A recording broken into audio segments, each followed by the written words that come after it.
Chapter 16। उसको आज भी याद था कि उसके सारे भाई उसको कभी अपने हाथों से मछली खाने नहीं देते थे और खुद ही फिश बोन निकालने के बाद अपनी प्यारी चाहत को अपने हाथों से फिश खिलाते थे।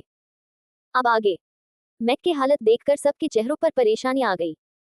चैप्टर 16। उसको आज भी याद था कि उसके सारे भाई उसको कभी अपने हाथों से मछली खाने नहीं देते थे और खुद ही फिश बोन निकालने के बाद अपनी प्यारी चाहत को अपने हाथों से फिश खिलाते थे। अब आगे मैक की हालत देखकर सबके चेहरों पर परेशानी आ गई। ऋद्विका मैक को दर्द में देखकर झट से अपनी जगह से उठी और खाने की टेबल पर मौजूद राइस बाउल पके हुए चावल से एक बड़ा चम्मच चावल लेकर मैक के मुंह में डालकर उसको जल्दी से खाने को बोली। मैक भी बिना कुछ बोले ऋद्विका के हाथों से चावल खा लिया। ऋद्विका अच्छे से जानती थी कि ऐसा करने से मैक के गले से वो फिश बोन गले से नीचे उतर जाएगा और हुआ भी ऐसा ही। चावल खाने के बाद मैक का दर्द कम होते होते खत्म हो गया। फिर ऋद्विका ने उसको पानी पिलाया। मैक अब काफी बेहतर महसूस कर रहा था। वहीं ऋषि रूहानी को देखकर बोला, कैसी गर्लफ्रेंड है तू? तेरा बॉयफ्रेंड तकलीफ में है और तू है कि भूत बनी बैठी है, शर्म नहीं आती तुझे? ऋषि की बात सुनकर रूप अपना मुंह बनाकर बोली, ऐसी बात नहीं है भाई, मैं बस मेरे बेबी को तकलीफ में देखकर घबरा गई थी। रूहानी इस वक्त ऐसे बिहेव कर रही थी जैसे सच में वो मैक की गर्लफ्रेंड हो और उसकी ऐसी बिहेवियर देखकर डॉक और टाइनी को भी हंसी आ रहा था। जहां सब अपनी मस्ती में बिजी थे वहीं ओम एकटक बस मैक को ऐसे देख रहा था जैसे वो कुछ समझने की कोशिश कर रहा हो। वहीं ऋषि को देखकर भी कुछ ऐसा ही लग रहा था जैसे कुछ जानने के बावजूद भी वो अपनी फीलिंग्स को छुपाने की कोशिश कर रहा हो। इन सब में ऋषि और ओम ये भूल ही गए थे कि थोड़ी देर पहले वो दोनों 3 साल पहले चाहत, रूप और रिद्धिमा उन सबको छोड़कर क्यों आए थे, उस बारे में रूप से सवाल कर रहे थे। थोड़ी देर बाद जब उन सबका खाना खत्म हो गया, सब घर के लिए निकल गए। रिद्धिमा और रूप जिद करके ओम और ऋषि को मैक यानी सुहानी के पेंट हाउस ले आए थे। जब सब पेंट हाउस के लिविंग रूम में पहुंचे, ओम रिद्धिमा से पेंट हाउस की इंटीरियर देखते हुए बोला, रिद्धि बच्चा, ये पेंट हाउस किसका है? ये तो बहुत ज्यादा लग्जरियस लग रहा है। उसकी बात सुनकर ऋषि ओम से बोला, कैसी बात कर रहे हो ओम? क्या तुम भूल गए हमारी दोनों बहन किस ग्रुप का हिस्सा है? जरूर इनको अपने मैनेजमेंट कंपनी ने ये आलीशान पेंट हाउस अलॉट किया होगा। रूप यानी रूहानी ऋषि की बात का जवाब देते हुए बोली, आपकी बात सही भी है और नहीं भी भाई, क्योंकि ये पेंट हाउस हम सब की लाडली चाहत यानी सुहानी की ही है और सुहानी उसी कंपनी को ओन करती है जो कंपनी द रिबेल्स ग्रुप को मैनेज करती है। रूहानी की बात सुनकर ओम और ऋषि इतना हैरान थे कि उन दोनों से अब कुछ बोलते नहीं बन रहा था। उधर मैक सबको इग्नोर कर अपने मास्टर बेडरूम में जा चुका था, जिसको ओम ने पहले ही नोटिस कर लिया था। ओम ऋषि को वहीं हैरान परेशान हालत में छोड़कर मैक के पीछे चला गया और मैक के बिना परमिशन के सीधा उसके बेडरूम में घुस गया। ओम ने देखा तो मैक अभी फ्रेश एंड अप होने बाथरूम की तरफ जा रहा था। ये देखकर ओम जल्दी से मैक के पास गया और उसको पीछे से गले लगाकर रोने लगा। जैसे ही मैक को महसूस हुआ कि ओम रो रहा है, उसने झट से अपनी आंखें बंद कर ली और ओम की हाथ पर हाथ रखते हुए बोली, तो आपने अपनी प्रिंसेस को पहचान ही लिया भाई? मैक की बात सुनकर ओम रोते रोते ही हंस पड़ा और बोला, कैसे नहीं पहचानता प्रिंसेस? तुमको पहचानने के लिए मेरे लिए वो छोटा सा मछली वाला हिंट ही काफी था। मुझे अच्छे से पता था कि तुमने क्यों अचानक इतनी सारी अलग अलग डिशेज होने के बावजूद भी फिश खाने के लिए चुना। फिर ओम हल्का मुस्कुराते हुए बोला, हालांकि उस नौटंकी को भी पता है इस बारे में, फिर भी वो न जाने क्यों तुम्हें ना पहचानने का नाटक कर रहा है। ओम की बात सुनकर मैक यानी सुहानी ओम से अलग होकर अपनी क्यूट गर्ल वॉइस में बोली, उनको तो मैं अच्छे से सबक सिखाऊंगी, तब तक ऋषि भाई को जो करना है करने दो। आप थोड़ी देर बैठो, मैं चेंज करके आती हूँ। इतना बोलकर वो बाथरूम में चली गई। दूसरी तरफ Australia region letter A region letter U में राहा का स्कूल टाइम ओवर हो चुका था। उसकी एग्जाम्स भी आज खत्म हो गई थी। आज कियान उसको लेने स्कूल आया था, जिस बात की खबर राहा को दूर दूर तक नहीं थी। जैसे ही वो स्कूल के बाहर आई, गेट के सामने कियान की कार देखकर वो बहुत खुश हो गई और उस तरफ भागने लगी। कियान की कार रोड के दूसरे साइड पार्क था। राहा को इस तरह से भागते हुए देखकर कियान परेशान हो गया। उसने अपना सनग्लास पहना और कार से बाहर आकर राहा को इशारे से रोड क्रॉस करने से मना कर दिया और खुद रोड क्रॉस करके राहा के पास आने लगा। जैसे जैसे कियान बड़ा बड़ा स्टेप लेकर राहा के पास आ रहा था, वैसे वैसे राहा की स्कूल की लेडी टीचर्स और कुछ गर्ल्स स्टूडेंट्स जिनकी उम्र 16-17 के आसपास थी, उन सबकी दिल की धड़कन बढ़ती जा रही थी। राहा की स्कूल 12वीं क्लास तक थी, इसलिए वहां 16-17 साल की भी स्टूडेंट्स पढ़ती थी। कियान को देखकर उन सबको यकीन नहीं हो रहा था कि इस दुनिया में इतना ज्यादा हैंडसम, टल और डैशिंग लुक वाला बंदा भी एग्जिस्ट करता है। कियान का ब्लैक सनग्लास सूरज की रोशनी के कारण चमक रहा था। उसके लंबे लंबे पैर शूट पैंट में बहुत अट्रैक्टिव नजर आ रहे थे। जब कियान राहा के पास पहुंचा, तब सारी स्टूडेंट्स राहा को घूर घूर कर देखने लगे, जैसे न जाने राहा ने उन सब की कितनी ही कीमती चीज को चुरा लिया हो। वहीं राहा को उन सब की जलती नजरों से कोई फर्क नहीं पड़ रहा था। वो सबके नजरों को अनदेखा कर कियान को अपना सर उठाकर देखने लगी। राहा को अपनी तरफ देखता हुआ देख कियान राहा की सिर सहलाने लगा और उसकी स्कूल बैग स्कूल का बस्ता अपने हाथ में ले लिया। छोटी सी राहा अभी कियान के कमर तक ही आती थी। वो खुश होकर अपने नन्हे नन्हे हाथों से कियान को उसके कमर से ही हग करते हुए बोली, पॉप्सी क्या बात है, क्या अभी आपको कंपनी में नहीं होना चाहिए था? उसकी बात सुनकर कियान ने उसको गोद में उठा लिया और झूठ मूठ का गुस्सा होने का नाटक करते हुए बोला, क्यों? आप खुश नहीं हो क्या कि आपकी पॉप्सी आज अपने बिजी शेड्यूल होने के बावजूद भी अपने एंजल को पिक करने आए हैं? कियान का गुस्से वाला चेहरा देखकर राहा समझ गई कि उसकी पॉप्सी बस झूठ मूठ का गुस्सा होने का नाटक कर रहे हैं। वो कियान को देखकर बोली, ओफो पॉप्सी ऐसे गुस्सा मत करो ना। क्या आपको नहीं पता आपका ये गुस्से वाला एक्सप्रेशन आपको कितना चार्मिंग बना देता है? कहीं मेरे पॉप्सी के चार्म को देखकर मेरी क्लास के सीनियर्स और टीचर्स को हार्ट अटैक ही ना आ जाए। वैसे भी इन सब को देखकर तो ऐसा लग रहा है कि आपको देखकर इन सब की हालत पहले ही खराब हो गई है। इतना बोलकर वो अपनी पॉप्सी को देखकर आंख मार विंकिंग फेस दी। राहा को इस तरह से आई ब्लिंक करते हुए देखकर कियान उसकी सर पर प्यार से चपत मारते हुए बोला, शैतान चलो तुम घर। तुम्हारे डेढ़ा को बताता हूँ घर चलकर कि उनकी ये छोटी सी शैतान क्या क्या शैतानी करती है स्कूल में। चैप्टर 17। इतना बोलकर वो अपनी पॉप्सी को देखकर आंख मार दी। राहा को इस तरह से आई ब्लिंक करते हुए देखकर कियान उसकी सर पर प्यार से चपत मारते हुए बोला, शैतान चलो तुम घर। तुम्हारे डेढ़ा को बताता हूँ घर चलकर कि उनकी ये छोटी सी शैतान क्या क्या शैतानी करती है स्कूल में। अब आगे। कियान की बात सुनकर राहा ने अपनी नाक सिकुड़कर मुंह बना ली, जिस वजह से उसकी छोटी सी नाक बहुत प्यारी लग रही थी। साथ ही उसकी नीली नीली लिटिल आईज भी छोटी छोटी हो गई थी। राहा की हद से ज्यादा क्यूटनेस देखकर कियान उसको अपने गोद में अच्छे से बाहों में भरकर उसकी सिकड़ी हुई नाक पर एक बेबी किस कर दिया। कियान को राहा से लाड लड़ाते हुए देखकर वो सारे स्टूडेंट्स जल भून गए जो राहा को उनकी छोटी सी गर्लफ्रेंड बनाना चाहते थे। वहीं गर्ल स्टूडेंट्स राहा को कियान की गोद में देखकर जल भून रही थी। उधर कियान राहा को लेकर कार में बैठ गया और खुद ड्राइव करके घर के लिए निकल गया। थोड़ी देर बाद दोनों ही घर पहुंच गए। जैसे ही कियान के फ्लो का लिफ्ट खुला, राहा भागकर घर के अंदर गई और अपने डेरा को ढूंढने लगी जो इस वक्त किचन में राहा के लिए कुछ स्पेशल बना रहे थे। तभी उनके कानों में राहा की आवाज पड़ी जो जोर जोर डेरा डेरा बोलकर उनको ही ढूंढ रही थी।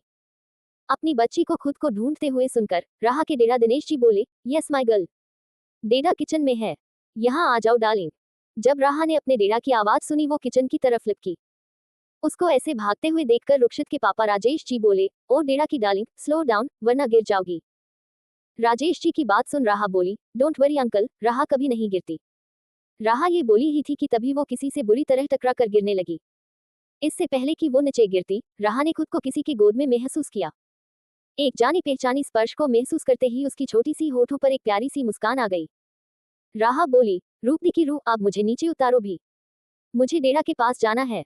राहा की बात सुनकर रुक्षित ने उसको नीचे उतार दिया और बोला, क्या है लिटिल फेरी, ध्यान रखना चाहिए था ना आपको, आपको कहीं लग जाती तो, और अभी अभी थोड़ी देर पहले क्या कहकर बुलाया आपने मुझे? हाँ। रुक्षित की बात सुनकर राहा एक डेविल स्माइल करते हुए बोली, आपको क्या लगता है मेरी रूपदी की रूह? मुझे नहीं पता कि आप रूपदी पर मेरी बड़ी बेबी की सगाई से पहले ही लट्टू हो। राहा नौटंकी करते हुए रुक्षित को बोली, आपको क्या लगा मुझे कुछ पता नहीं चलेगा? मुझे तो ये भी पता है कि आपकी रूप आपका पहला किस भी चुरा चुकी है। मैंने रूपदी से सब सुना था जब रूपदी सगाई वाली दिन रिद्धिमा दी से आपके बारे में आधी रात को बात कर रही थी। उन दोनों को लगा था कि मैं सो गई हूँ, लेकिन मैंने सब कुछ सुन लिया था। और आपको पता है रिद्धिमा दी उस वक्त ये भी बोल रही थी कि उनकी भी किसी ने मदद की थी उस रात, और उनको एक खूबसूरत सी बटरफ्लाई क्लिप भी पहनाई थी। राहा की बात सुनकर रुक्षित का मुंह खुला का खुला रह गया। वही कियान जो राहा की स्कूल बैग रखने के बाद वहीं आ रहा था, वो राहा की बात सुनकर जम सा गया। उसकी बात सुनकर कियान के आंखों के सामने एक पल के लिए रिद्धिमा का वो खूबसूरत और मासूम सा चेहरा घूम गया। कियान अपने मन में रिद्धिमा को याद करते हुए बोला, कहाँ चली गई तुम सनशाइन? उस हादसे के बाद मैंने तुम्हें, रूप और लेडी बॉस को कितना ढूंढा, पर मुझे तुम सब की कोई खबर मिली ही नहीं। मुझे ब्लास्ट के बाद इन्वेस्टिगेशन में तुम्हारे और तुम्हारे दोनों दोस्तों के बारे में पता चल चुका था, पर तब तुम सब वहां से ऐसे गायब हुए कि बॉस के साथ साथ हमारे सर्चिंग टीम भी तुम सबको ढूंढ नहीं पाई। ये सब सोचते हुए कियान उल्टे पांव वहां से अपने कमरे में चला गया। इधर राहा की बात सुन के रुक्षित जो सबके सामने एक खतरनाक और क्रूर पर्सन था, आज रूप की जिक्र भर से ही शर्म के मारे उसके कान लाल होने लगे थे। उसको अपनी और रूप की पहली किस याद कर अपने अंदर एक सिहरन सी महसूस हो रही थी। वो मन में बोला, उफ उफ उफ, मेरी नॉटी किटन, बस एक बार मिल जाओ, उसके बाद तुमको मेरा फर्स्ट किस चुराने के लिए कंपनसेट करना होगा। ये सोचकर वो राहा को घूरने लगा। राहा जो अब तक खुशी खुशी रुक्षित की क्लास ले रही थी, अब अपने बड़ी बेबी को याद करके गुमसुम हो गई और भागकर दिनेश जी के पास किचन में चली गई। दिनेश जी आज राहा की फरमाइश पर उसकी पसंदीदा डिश बना रहे थे, जो एग्जाम के लिए उसकी हार्डवर्क का रिवॉर्ड था अपने डेरा की तरफ से। वो भाग कर आए और अपने डेरा को पीछे से अपने छोटे छोटे हाथों से गले लगाते हुए रुआसा होते हुए बोली, डेरा, I miss my big baby, disappointed. हमें कब तक ऐसी हिडन आइडेंटिटी से जीना पड़ेगा डेरा? यहाँ तक कि हम सब ने अपनी पहचान भी बदल ली। ऐसे में बड़ी बेबी हम सबको कैसे ढूंढेगी? बोलो ना डेरा। राहा के डेरा, जिनका नाम रियल में देव कपूर था, वो पीछे पलटते हुए राहा को उठाकर किचन स्लैब पर बिठाकर उसकी सॉफ्ट सॉफ्ट गालों को अपने दोनों हथेली से पकड़कर उसके माथे को चूमते हुए बोले, बच्चा तुम तो मेरी स्ट्रॉन्ग बेबी हो ना, बोलो। देव जी की बात सुनकर राहा, जो सुहानी यानी चाहत की छोटी बहन थी, वो बोली, यस डेरा, आपकी बेबी स्ट्रॉन्ग है, पर मुझे उनकी बहुत याद आ रही है। देव जी बोले, आपको पता है ना हम जो कुछ भी कर रहे हैं, आप ही के बॉयफ्रेंड के इंस्ट्रक्शंस को फॉलो करते हुए कर रहे हैं, और उन्होंने बोला है ना कि वो हमारी चाहत को जल्दी ढूंढ लेंगे। देव जी राहा को समझाने की कोशिश कर ही रहे थे कि देव जी के दिमाग में शुभांश को परेशान करने का एक आइडिया आया। वो मन ही मन बोले, प्यारे दामाद जी, ये सब आपका ही किया धरा है, तो इस छोटी तूफान राहा को अब तुम ही संभालो। इतना सोचकर देव जी राहा से बोले, तुम एक काम क्यों नहीं करती, अपने बॉयफ्रेंड को ही कॉल करके क्यों नहीं पूछती कि उनको हमारी चाहत को ढूंढने में अब और कितना टाइम लगेगा? तुम भी जानती हो, अगर तुम्हारे बॉयफ्रेंड ने अपनी पावर का इस्तेमाल किया तो उनको एक दिन भी नहीं लगेगा हमारी चाहत को ढूंढने में। फिर वो दुखी होने का नाटक करते हुए राहा से बोले, कहीं तुम्हारा बॉयफ्रेंड तुम्हारी बड़ी बेबी को भूल तो नहीं गया है ना? देव जी की बात सुनकर उनके उम्मीद के मुताबिक राहा का ध्यान अब शुभांश पर चला गया। वो देव जी की बात सुनकर शुभांश पर बुरी तरह भड़क गई और देव जी को बोली, डेरा, मुझे नीचे उतारो, मुझे अभी के अभी बॉयफ्रेंड को कॉल मिलाना है। राहा की बात सुनकर देव जी अंदर ही अंदर बहुत खुश हो रहे थे कि आज उनके दामाद का क्लास लगने वाला है। देव जी ये सोचकर ही खुश हो गए और राहा को नीचे उतार दिए। उनके नीचे उतारते ही राहा अपने कमरे में भाग गई और देव जी खुश होकर राहा के लिए खाना बनाने लगे। चैप्टर 18। राहा की बात सुनकर देव जी अंदर ही अंदर बहुत खुश हो रहे थे कि आज उनके दामाद का क्लास लगने वाला है। देव जी ये सोचकर ही खुश हो गए और राहा को नीचे उतार दिए। उनके नीचे उतारते ही राहा अपने कमरे में भाग गई और देव जी खुश होकर राहा के लिए खाना बनाने लगे। अब आगे राहा अपनी रूम में पहुंची और अपनी मोबाइल ढूंढने लगी। जब उसे मोबाइल नहीं मिली, उसकी मुंह बन गई। वो अच्छी तरह से जानती थी कि उसकी मोबाइल को किसने गायब किया होगा। राहा अपनी दोनों हाथों को चेस्ट के पास क्रॉस करते हुए अपनी पेट रोबोट डोरेमी को आवाज लगाते हुए बोली, डोरेमी की बच्ची, 3 सेकंड में मेरी मोबाइल मेरे सामने होना चाहिए, नहीं तो मैं तुम्हें डिसमेंटल कर दूंगी, समझी? अगर अपनी सलामती चाहती हो तो अभी के अभी मेरे सामने आ जाओ, नहीं तो मैं तुम्हारी बैंड बजा कर रख दूंगी। जैसे ही डोरेमी के कानों में राहा की आवाज पड़ी, वो बिना इधर उधर नोटिस किए राहा की ओर भागते हुए आई। जैसे ही राहा को डोरेमी की आहट महसूस हुई, वो अपने कमरे की दरवाजे की तरफ देखने लगी। तभी डोरेमी कमरे में एंटर की और बेख्याली में भागने की वजह से साइड टेबल से टकरा गई, जो दरवाजे के साइड में ही रखा हुआ था, जिस पर राहा की एक बड़ी सी डॉल शो पीस में रखी हुई थी। टेबल से टकराने की वजह से डोरेमी धड़ाम से नीचे गिरी, जो देखने में बहुत ज्यादा फनी थी। डोरेमी की हाइट लगभग 2 फीट की थी और उसकी रोबोटिक बॉडी पीले रंग की थी। साथ ही उसकी प्यारी सी चेहरा बिल्कुल डोरेमोन की बहन डोरेमी की तरह ही बनाया गया था। ये हमारी राहा की छोटी सी नटखट सी रोबो असिस्टेंट थी, जिसको राहा ने अपने लिए बनाया था। पर डोरेमी में अभी कुछ फीचर ऐड करना बाकी था, जिस वजह से वो हमेशा ऐसी ही गिरती पड़ती रहती थी और राहा की कामों में कुछ न कुछ गड़बड़ करती रहती। इसलिए राहा उसे डिसमेंटल करने की वार्निंग देती रहती थी। पर राहा को अपनी छोटी सी असिस्टेंट बहुत पसंद थी। वो सच में डोरेमी को डिसमेंटल नहीं करने वाली थी। राहा को अभी भी डोरेमी पर काम करना बाकी था और वो ऐसा कर भी रही थी, जिस वजह से डोरेमी की इंटेलिजेंस दिन ब दिन बढ़ती जा रही थी। डोरेमी की आवाज भी बिल्कुल डोरेमोन की डोरेमी की तरह थी। जो भी डोरेमी को देखता उसको ऐसा लगना पक्का था कि डोरेमी सीधे टीवी से निकलकर इस दुनिया में आ गई है। डोरेमी को ऐसे गिरते हुए देखकर राहा अपनी छोटी सी हाथ से अपनी सिर पीट ली और बोली, डोरेमी की बच्ची, क्या तुम सही से भाग भी नहीं सकती? ऐसा करके क्या तुम अपनी क्रिएटर की मेहनत को धूल में नहीं मिला रही हो? अगर तुम्हारी गिरने की वजह से तुम्हारी बॉडी पर छोटी सी भी निशान आए ना, तो मैं तुम्हें नहीं छोड़ूंगी। राहा डोरेमी पर झूठा गुस्सा करती हुई बोली, एक वीक पहले ही पॉप्सी तुम्हारी वाटर, फायर और इलेक्ट्रिक प्रूफ आउटर स्किन के लिए 50 करोड़ डॉलर खर्च कर चुके हैं। खबरदार, अगर तुम्हारी आउटर स्किन गंदी हुई तो। राहा की डांट सुनकर डोरेमी की छोटी छोटी आई कैमरा लेंस में झूठ मूठ की आंसू की बूंदों की इमेज दिखने लगी, जिसको देखकर ही पता चल रहा था कि ये छोटी सी रोबो असिस्टेंट राहा की तरह ही ड्रामेबाज है। वो खड़ी हुई और अपनी प्यारी सी रोबो आवाज में बोली, जो बिल्कुल एक छोटी बच्ची की जैसी थी, माय क्रिएटर एंड अपनी पॉप्सी की जूनियर साइंटिस्ट, आप सच में बहुत क्रूल हार्टेड हो। एक तो मैं गिर गई और आप हो कि मुझे कंसोल करने की जगह डांट रही हो। डोरेमी ने ये सब बहुत ड्रामेटिक वे में बोली थी। उसकी बात सुनकर राहा अपनी भौहें उचकाती हुई बोली, अपनी ड्रामा बंद करो और मुझे मेरी मोबाइल दो। राहा की कमांड सुनकर डोरेमी जल्दी से राहा के पास आए और अपनी पॉकेट से मोबाइल निकाल कर राहा की हाथ में रख दी। उसकी पॉकेट बिल्कुल डोरेमोन की पॉकेट की तरह उसके पेट के ऊपर बनवाया गया था। जब राहा को अपनी मोबाइल मिलती है, वो बिना देर किए शुभांश यानी अपने हैंडसम जीजू को कॉल मिला देती है। वो हमेशा से ही अपनी बड़ी बेबी चाहत सुहानी के हस्बैंड को प्यार से बॉयफ्रेंड बुलाती आया है। राहा पूरी की पूरी अपनी जीजू यानी शुभांश की बहुत बड़ी वाली फैन गर्ल थी। लेकिन जब एक बार पूरी रिंग होने के बाद भी शुभांश कॉल नहीं उठाता, तो वो फिर से कॉल करने लगी। वहीं शुभांश की लंदन वाली कंपनी में शुभांश इस वक्त कॉन्फ्रेंस रूम से मीटिंग खत्म करके बाहर आया था और उसका मोबाइल कॉन्फ्रेंस रूम की टेबल पर ही छूट गया था। जब शुभांश को यह एहसास हुआ कि उसका मोबाइल अंदर छूट गया है, तो वो वापस कॉन्फ्रेंस रूम में जाने लगा। उधर जूली शुभांश की सेक्रेटरी मीटिंग के बाद शुभांश की सारी इंपॉर्टेंट फाइल्स को समेट रही थी। तभी वो देखती है कि शुभांश के मोबाइल पर किसी का कॉल आ रहा है। मोबाइल स्क्रीन पर लिटिल गर्लफ्रेंड का नाम फ्लैश हो रहा था। जब जूली की नजर मोबाइल पर फ्लैश हो रहे नाम पर जाती है, तो उसकी तन-बदन में आग लग जाती है। वो भड़कते हुए खुद से बोली, क्या बिग बॉस की कोई गर्लफ्रेंड है? पर बिग बॉस कैसे किसी को प्यार से लिटिल गर्लफ्रेंड बोलकर एड्रेस कर सकते हैं? बिग बॉस का नेचर तो ऐसा बिल्कुल नहीं है, वो तो हद से ज्यादा खतरनाक है। ऐसे में ये कौन चुड़ैल है जिसने बिग बॉस को पटा लिया और बार बार कॉल भी कर रही है? जबकि पिछले 3 सालों में मैंने बिग बॉस के आसपास मेरी अलावा किसी भी लड़की को भटकते हुए भी नहीं देखा। रुक जा चुड़ैल कहीं की, अभी तुझे सबक सिखाती हूँ। इतना बोलकर उसने कॉल रिसीव कर ली। जैसे ही जूली ने कॉल रिसीव की, उसे एक शुगर से भी मीठी आवाज सुनाई दी। दूसरी तरफ से जब राहा ने देखा कि उसके बॉयफ्रेंड ने कॉल पिक कर लिया है, वो बहुत प्यार से बोली, बॉयफ्रेंड कैसे हो आप? क्या आप मुझे भूल गए? आपको अपनी लिटिल गर्लफ्रेंड की याद नहीं आती? जल्दी से मुझसे मिलने आइए ना, मुझे आपको बड़ा वाला टाइट हक करना है। और पॉप्सी की शिकायत भी करनी है कि वो मुझे आपसे मिलाने नहीं लेकर जा रहे हैं। मैं पॉप्सी को बोली भी कि वो मुझे आपके पास लेकर चले, पर वो है कि मानते ही नहीं। कुछ बोलो ना बॉयफ्रेंड, चुप क्यों हो? आप कब मुझसे मिलने आ रहे हो? और क्या आपने मेरी बड़ी बेबी को? राहा ने इतना ही कहा था कि इधर से जूली उस पर भड़कती हुई बोली, हेलो मिस, आप है कौन? और क्यों बिग बॉस को बार बार कॉल करके उनको डिस्टर्ब कर रही है? क्या आपको समझ में नहीं आ रही कि अगर आपकी कॉल रिसीव नहीं हो रही, तो आप जिनको कॉल कर रही है वो अपनी किसी स्पेशल वन के साथ बिजी होंगे? आप सच में बहुत मैनरलेस है।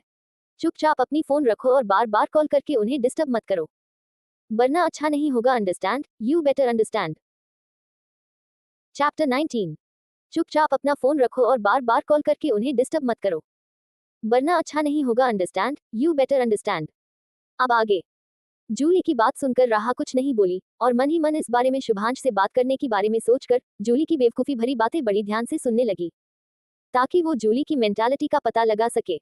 वहीं जूली शुभांश के फोन में एक लड़की की आवाज सुनकर जेलसी में अपनी लिमिट्स भूलकर जो मन में आए बोलकर बस उस लड़की को इमोशनली हर्ट करना चाह रही थी, ताकि वो लड़की शुभांश से दूर चली जाए।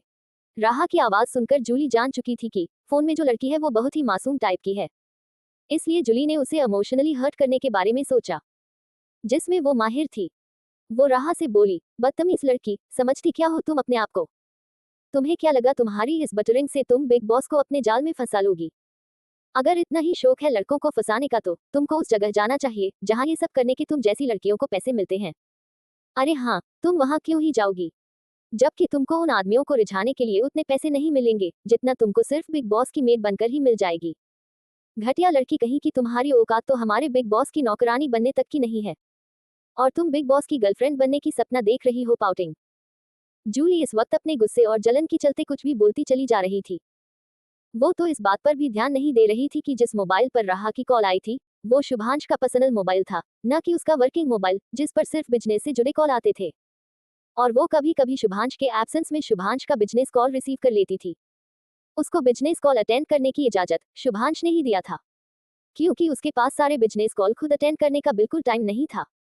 पर आज शुभांश ने बेख्याली में अपने पर्सनल फोन कॉन्फ्रेंस रूम में ही छोड़ दिया था, और जूली भी मन ही मन अपने आप को मिसेज शुभांश समझती थी, तो उसे अपने ही होने वाले पति का पर्सनल मोबाइल पर कॉल पिक करना कोई बड़ी बात नहीं लग रही थी। वहीं वो इस बात से अनजान थी कि शुभांश एक खतरनाक बीस्ट औरे के साथ अपनी जलती हुई लाल आंखों से उसे घूरे जा रहा था। उसको देखकर ऐसा लग रहा था जैसे वो पलक झपकते ही जूली की जान ले लेगा। और हुआ भी कुछ ऐसा ही। इससे पहले कि जूली कुछ सोच समझ पाती, शुभांश ने जूली के शरीर से उसकी रूह को अलग कर दिया, जो कब से दरवाजे के पास खड़े होकर अपने अंदर के बीस्ट को बाहर आने से रोके हुए था। शुभांश के पीछे पीछे मैक्स भी कॉन्फ्रेंस रूम में आ चुका था, और शुभांश के बीस्ट साइड को देखकर मैक्स अपने आप को अंदर तक कांपने से रोक नहीं पा रहा था। आधे से भी कम सेकंड में शुभांश ने जूली को मौत दे दी थी। वहीं जूली की आत्मा भी कंफ्यूज्ड होकर अपनी डेड बॉडी को घूर रही थी। उसको समझ नहीं आ रहा था अचानक हुआ क्या। इससे पहले कि वो कुछ समझ पाती, यमदूत उसकी सोल लेकर हेल जा चुके थे। जूली का काम तमाम करने के बाद शुभांश ने देखा तो उसके मोबाइल पर अभी भी कॉल चल रही थी। ये देखकर शुभांश अपने मोबाइल को घूरने लगा। उधर मैक्स ने अपने आप को संभाला और मोबाइल को सैनिटाइज करने के बाद शुभांश की तरफ बढ़ा दिया। मैक्स से मोबाइल लेकर शुभांश उसको बोला, clean the mess and come to my cabin. इतना बोलकर शुभांश वहां से चला गया। वहीं राहा कब से मोबाइल पर हेलो हेलो बोल रही थी। जब उसको कुछ नहीं सुनाई दी, वो मोबाइल को अपने कान से हटाकर उसको घूरने लगी। शुभांश अपने प्राइवेट रूम में पहुंचा और मोबाइल को अपने कान में लगाते हुए बोला, यस गर्लफ्रेंड बोलो, क्या हुआ? मैंने आपको मना किया था ना कॉल करने को, फिर आपने कॉल क्यों किया? राहा, जो कुछ आवाज ना आने पर अपने फोन को घुरे जा रही थी, वो शुभांश की आवाज सुनकर अपने फोन को अपने कान में लगाते हुए बोली, बॉयफ्रेंड, वो आंटी कौन थी? और थोड़ी देर पहले कैसे अजीब अजीब बातें बोल रही थी। मैं ज्यादा कुछ समझ नहीं पाई पर मुझे वो सब अच्छा भी नहीं लगा। बॉयफ्रेंड, क्या वो आपकी नई दोस्त है? क्या वो आपके साथ काम करती है? आपको नई दोस्त मिल गई है तो क्या आप अपनी लिटिल रॉबिट और मेरी लिटिल मॉम को भूल गए हो? राहा की मुंह से चाहत सुहानी के लिए लिटिल मॉम सुनकर शुभांश गंभीर हो गया और बोला, क्या बात है गर्लफ्रेंड, साफ साफ बताओ अपने बॉयफ्रेंड को। शुभांश ऐसा इसलिए बोल रहा था क्योंकि वो अच्छे से समझता था कि अगर उसकी लिटिल गर्लफ्रेंड चाहत को लिटिल मॉम बुला रही है तो सच में वो अपनी बड़ी बहन को बहुत मिस कर रही होगी। राहा ये सब बोलते हुए बहुत उदास लग रही थी, जो शुभांश भी फील कर रहा था। राहा की उदासी को महसूस करके शुभांश एक सर्द लहजे में बोला, क्या हुआ है? किसने ये सब फालतू की बात तुम्हारे दिमाग में डाली? साफ साफ बताओ मुझे। और गर्लफ्रेंड, तुम ये सोच भी कैसे सकती हो कि मैं तुम्हारी लिटिल मॉम को भूल गया हूँ, जबकि तुम भी ये अच्छे से जानती हो ये इम्पॉसिबल है। शुभांश की स्ट्रिक्ट वॉइस सुनकर राहा एक तोते की तरह सब कुछ बताती चली गई, जो बातें देवजी और उसके बीच किचन में हुई थी। सब कुछ सुनने के बाद शुभांश को देवजी पर बहुत गुस्सा आया। उसने राहा को समझा बुझाकर उसको शांत रहने को कहा और जल्दी मिलने का वादा करके कॉल डिस्कनेक्ट करने के बाद मन में बोला, प्यारे ससुर जी, मैंने तो सोचा था आपको आपकी प्यारी पत्नी के बारे में इन्फॉर्मेशन देकर आपको सरप्राइज करूं, पर लगता है आपको अपनी सिंगल लाइफ कुछ ज्यादा ही भाग गई है। तो क्यों ना आपको थोड़े दिन तक आपकी सिंगल लाइफ का मजा लेने दिया जाए। इतना बोलकर वो डेविल स्माइल करने लगा। चैप्टर 20। पर लगता है आपको अपनी सिंगल लाइफ कुछ ज्यादा ही भाग गई है, तो क्यों ना आपको थोड़े दिन तक आपकी सिंगल लाइफ का मजा लेने दिया जाए। इतना बोलकर वो डेविल स्माइल करने लगा। अब आगे शुभांश ने अपने पर्सनल मोबाइल का लॉक अपने अट्रैक्टिव और गोरे लंबी उंगलियों से अनलॉक किया और देव जी को कॉल मिला दिया। उधर देव जी राहा की फेवरेट डिश बनाने के बाद डाइनिंग टेबल पर लगा रहे थे, तभी उनका मोबाइल रिंग करने लगा। देव जी ने देखा तो उनको शुभांश का कॉल आ रहा था। उन्होंने कॉल रिसीव किया और बोले, क्या बात है, आज मेरे दामाद को अपने फादर इन लॉ की याद कैसे आ गई? फिर वो हंसते हुए बोले, कहीं तुम्हारी लिटिल गर्लफ्रेंड ने तुमको ज्यादा परेशान तो नहीं किया है ना? या फिर इससे पहले कि वो कुछ और बोल पाते, शुभांश एक सार्कास्टिक स्माइल के साथ बोला, डियर फादर इन लॉ, आपने ये सब करके अच्छा नहीं किया। मेरी प्यारी लिटिल गर्लफ्रेंड को मेरे खिलाफ भड़काकर आपने खुद ही अपने लिए मुसीबत मोल ले ली। अब देखिए आपका ये सोन इन लॉ क्या करता है। आपको भी आपके किए का पनिशमेंट मिलेगा, बखूबी मिलेगा, वो भी मेरी प्यारी सी सासू मॉम की तरफ से। बहुत शौक है ना मेरी लिटिल गर्लफ्रेंड को भड़काने की। अब रहिए वैसे ही मेरी सासू मॉम के बिना, क्योंकि मैंने अपने लिए एक नया और मैच्योर फादर इन लॉ ढूंढ लिया है, जो आपकी तरह बच्चकानी हरकतें तो बिल्कुल नहीं करता। शुभांश की बात सुनकर देव जी को अपने पैरों के नीचे से जमीन खिसकती हुई महसूस हुई। वो शॉक्ड होकर बोले, क्या क्या कहा तुमने? क्या तुम जानते हो मेरी दीप्ति कहाँ है? बताओ। हेलो हेलो हेलो, क्या तुम सुन भी रहे हो? हेलो, बताओ मुझे, क्या तुम जानते हो मेरी वाइफी कहाँ है? और तुम्हारी हिम्मत भी कैसे हुई ये बोलने की कि तुमने अपने लिए नया फादर इन लॉ ढूंढ लिया है? हिम्मत भी मत करना किसी और का दामाद बनकर मेरी बेटी को धोखा देने के बारे में सोचने की भी। वही शुभांश अब तक कॉल डिस्कनेक्ट कर चुका था। देव जी को गलतफहमी हो गई थी कि शुभांश उनकी बेटी चाहत यानी सुहानी को भुलाकर किसी और से शादी करने जा रहा है। देव जी को यही लग रहा था कि शुभांश के नए ससुर ढूंढने का मतलब किसी और की बेटी से शादी करना था, जबकि शुभांश देव जी के लिए एक नया सोतन लाने की बात कर रहा था, चाहत की मॉम की शादी किसी और से करवाकर। पर देव जी ये समझ नहीं पाए।